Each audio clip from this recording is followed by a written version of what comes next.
Now, our museum was originally founded by a group known as the Railway Historical Society of Milwaukee. This is a group of railway car collectors.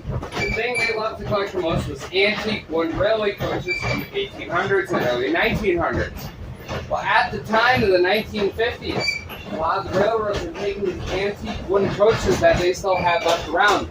And since they already were replacing the more modern steel and stainless steel coaches, a lot of these antique wooden ones were getting pushed onto side tracks. Their brass fittings were being stripped out, as well as their stained glass windows were being smashed. And then finally, to top it all off, they would burn the car. They would burn the car, then they'd come through with magnets and pick up any scrap metal to be used elsewhere. And so, with a lot of these cars starting to disappear, this group got very conscious about it and they started collecting. And as that collection grew and grew and grew, eventually it got a little bit too big for them just to keep in their backyards. They had to figure out more space. It just so happened that at the same time, the Chicago and Northwestern Railway was about ready to abandon its line between North Freedom, Wisconsin, out to LaRue, Wisconsin, into the Quartzsite Quarry. Well, we ended up purchasing the line from the railroad, and we've been operating here pretty much ever since. Now, when we first acquired this line, the yard you just went through didn't exist. All we purchased was one track from the railroad. There was nothing else. So we had to bring in our facilities from either elsewhere or build them ourselves. And that was completely done by volunteers. Now, first really started in 1965. We actually got a call from Chicago Northwestern Depot asking if we were interested in getting a depot of our very own. Because at the time we were actually selling tickets on board the train in what is now the third oldest railway coach in the entire country. What is known as the East Jordan, built in 1862. This coach was built while Lincoln was president and during the Civil War. It is a very old coach, and by 1965, when we were running it, it already was over 100 years old.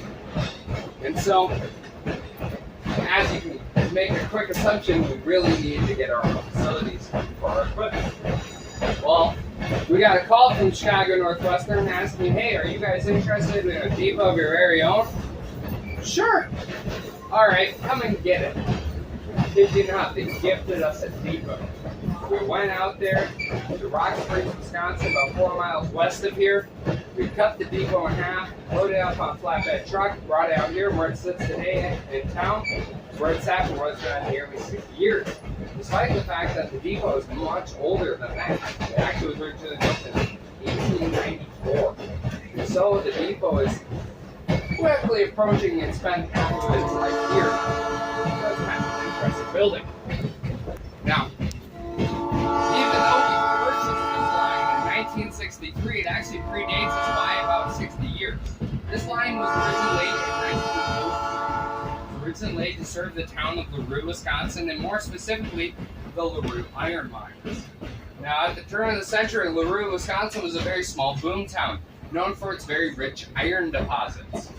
And so, at the turn of the century, the railroad came out here to extend their line from the main line railroad out in North Freedom there, connecting it out to LaRue and serving the Illinois Mining Company. Now, these mines operated pretty much just as well as you think they would for about 1 day. Now, these mines ran into trouble pretty much from day one. The reason I say that is, well, there's a fact that we now are very familiar with that they didn't know back then.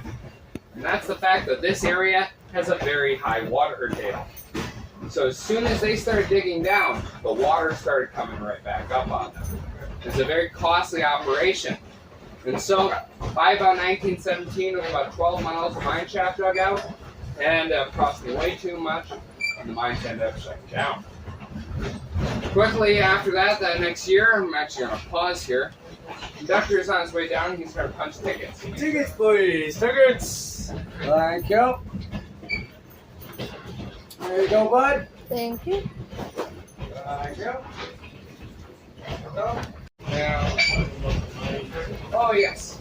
So yeah, by about 1918, with the mines already being shut down, what was the booming town of LaRue, Wisconsin, with a swamping population of 80 people, swiftly went down to 1. Not many people really remained in town after those mines shut down. And so LaRue quickly became a ghost town. The same year, in 1918, the railroad looked at the track, saw it went to a town that was pretty much empty at that point, and then a mine that was abandoned and said, we really don't need to be serving this. So they actually pulled up all the track out here and abandoned this line. Well then, how are we riding on it today? Rather ironically, only 6 years after they abandoned everything and pulled it all out, they'd be coming back through here and relaying it all. The reason why is because in 1924 they found a deposit of quartzite rock about a mile out of LaRue, Wisconsin. And so that at 1924 they did the logical thing and started digging it up. Well, that just went as well pretty much as the first time. Now, quartzite quarry would open up in 1924. Now it did last longer than the original iron mines, up until 1963, but not too much farther after. Now, the quartzite quarry would end up having financial trouble due to the mining operation being very large for what they were mining out. And then second of all, they had huge permitting problems in this area. They could not get the right permits or whatever. And so by about 1963, it just didn't make any more sense, and the quarry ended up shutting down. Now here's when it gets interesting. Now between 1963 and the modern day, the quarries bounce between many different companies, opening and shutting down each time. In the modern day, the quarry does actually operate. Of course, the railroad doesn't serve it. We haven't served it since 1963, when the railroad was actually even transferred over to us. Now, the quartzite quarry does operate, and you'll be able to get a small glimpse of what that looks like down here when we actually stop at the quarry. Now, the car we're riding in, much like our tickets will say, this is what's known as a railroad caboose. A caboose has a very important job on the railroad. Now, a lot of people have this common misconception that's the name of any car that sits on the rear end of a train. That is a common misconception. It's actually the name of a specific type of car that is typically on the rear end of freight trains. Now, this kind of car is more specifically crew cars. These cars were used for crew members on board freight trains back in the day because you really didn't have a lot of space.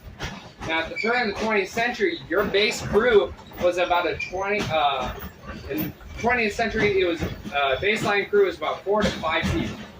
You had an engineer and fireman, and then at least a conductor and typically a brakeman. You also would typically also have flagmen on board as well, but we'll just go with the one brakeman, for instance. Now, back in the day on the steam trains, when the steam locomotives pulled all these freight cars, you really didn't have a bunch of space for all these crew members.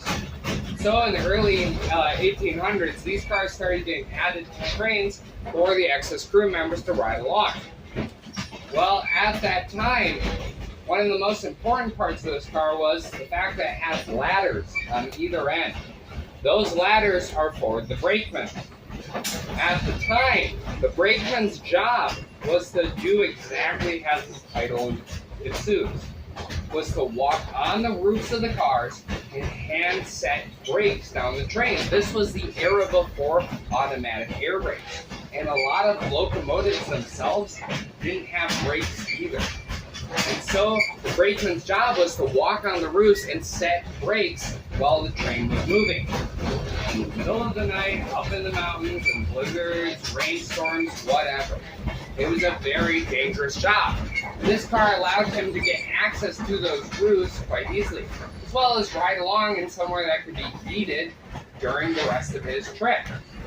As well as in here, another person we would commonly see would be the conductor.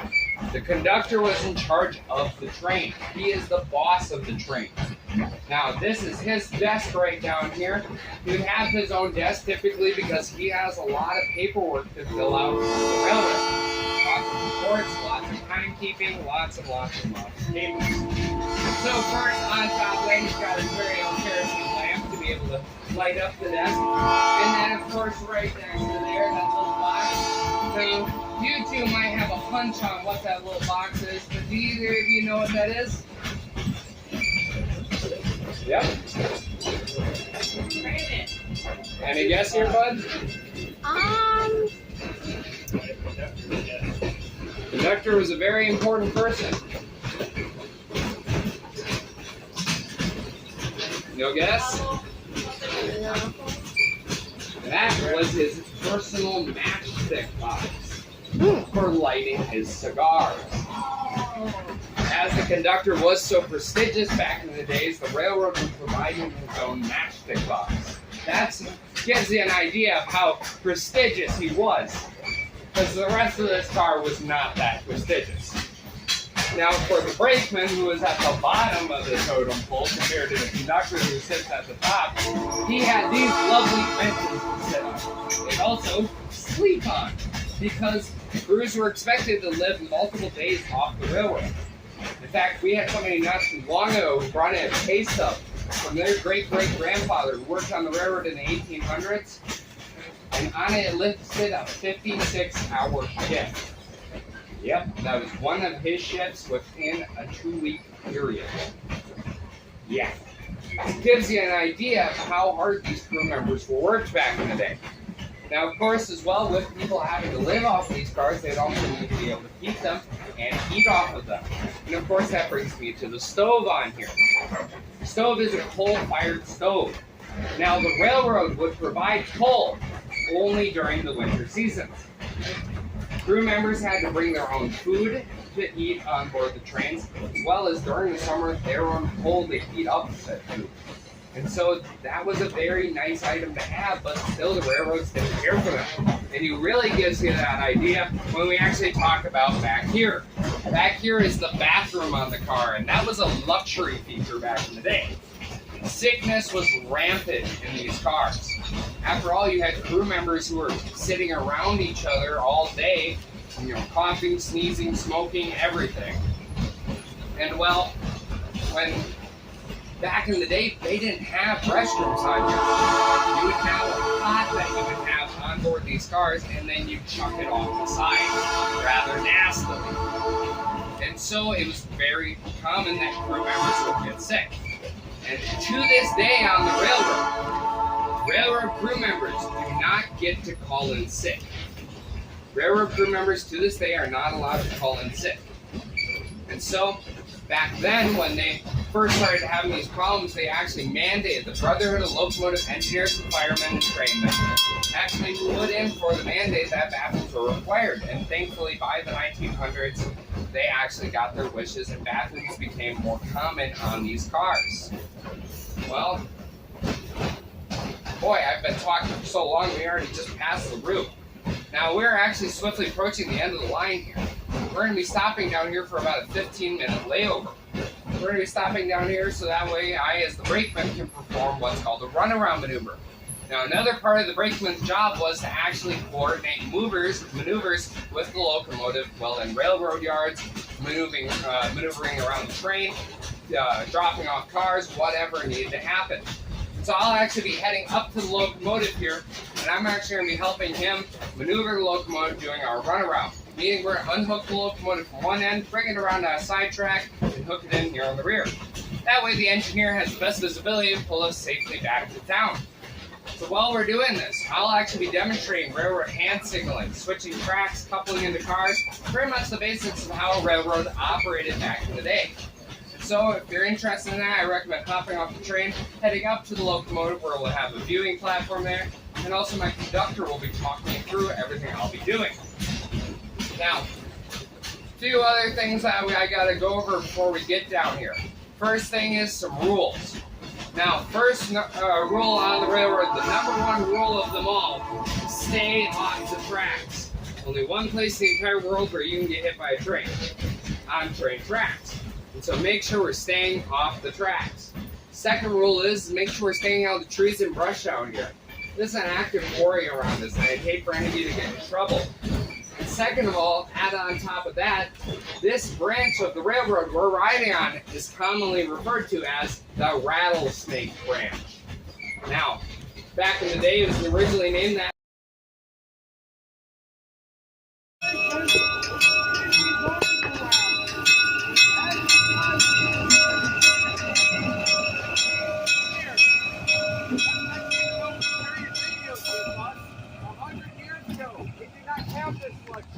So instead, trainmen developed an entire language of hand signals to be able to communicate with engine crews from long distances. That first signal that you saw him make, spinning his arms around, this means come to me. And then you may have noticed that as the cab passed by the brakeman, he started spinning his arms the other direction. This now means go away from me. These hand signals are based on where the engineer is relative to the brakeman. And then, when the locomotive was where he wanted it, the brakeman dropped his hands down, swept across his lap. This hand signal means stop. It's probably the most important one to know.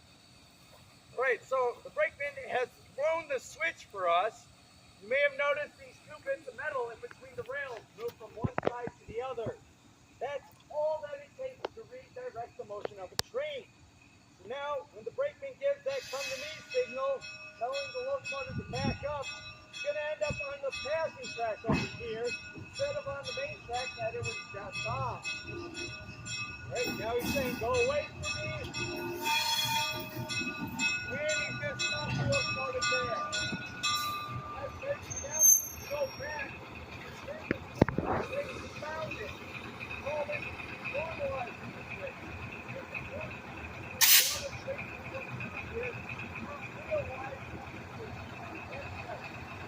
Trying to run right through it, well, that's the area. It's got a lot of damage. That's very